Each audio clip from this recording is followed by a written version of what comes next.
महाभारत के आदि पर्व में एक रहस्यमयी कथा छुपी है जो स्वर्ग से पृथ्वी तक का सफर बयान करती है। स्वर्ग में 8 दिव्य देवता वसु निवास करते थे। द्यौ, पृथुषा, सोम, ध्रुव, अनिल, अनल, अह और प्रभास। ये प्रकृति के तत्वों के रक्षक थे, इंद्रलोक में सुख और शक्ति से भरे। लेकिन एक गलती ने इनकी नियति बदल दी। एक दिन वसु पृथ्वी पर भ्रमण को आए। प्रभास की पत्नी ने महर्षि वशिष्ठ के आश्रम में कामधेनु गाय नंदिनी को देखा और उसे पाने की इच्छा जताई।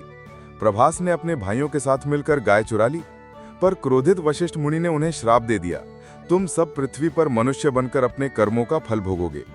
ये सुनकर वसुओं को बहुत पछतावा हुआ और वे वशिष्ठ मुनि के चरणों में गिरकर क्षमा मांगने लगे।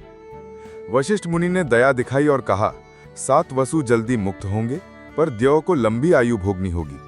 वसुओं ने देवी गंगा से प्रार्थना की, हे माता, हमें जन्म देकर मुक्ति दें। गंगा ने वचन दिया और पृथ्वी पर अवतार लेने का संकल्प लिया। गंगा ने पृथ्वी पर आने के लिए महाभिषा नामक राजा के साथ विवाह करने का संकल्प लिया, जो अपने पूर्व जन्म में स्वर्ग में इंद्र की सभा में एक देवता थे। एक बार महाभिषा और गंगा दोनों ब्रह्मा जी की सभा में उपस्थित थे। तभी अचानक वायु के प्रभाव से गंगा के वस्त्र हट गए। महाभिषा उन्हें टकटकी लगाकर देखने लगे। ब्रह्मा जी ने यह देखकर कहा, महाभिषा, तुम इतने लोभ में पड़ चुके हो कि अब तुम्हें पृथ्वी पर जन्म लेना होगा। इस प्रकार महाभिषा ने पृथ्वी पर राजा शांतनु के रूप में जन्म लिया। जब गंगा पृथ्वी पर आई तो राजा शांतनु ने उनसे विवाह का प्रस्ताव रखा।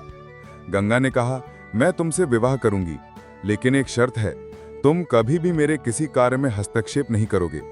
यदि तुमने मुझसे कोई प्रश्न किया या मेरे कार्यों को रोकने की कोशिश की तो मैं तुरंत तुम्हें छोड़कर चली जाऊंगी। राजा शांतनु ने प्रेम में पड़कर यह शर्त स्वीकार कर ली। गंगा और शांतनु के 8 पुत्र हुए। हर जन्म के बाद गंगा उन्हें नदी में बहा देती। शांतनु चुप रहते, पर 8वें पुत्र को बहाते देखकर उनका धैर्य टूट गया।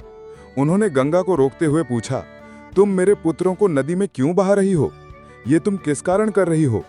गंगा ने तुरंत उत्तर दिया, हे राजन, तुमने मुझे रोककर अपना वचन तोड़ा है, अब मुझे तुम्हें छोड़कर जाना होगा।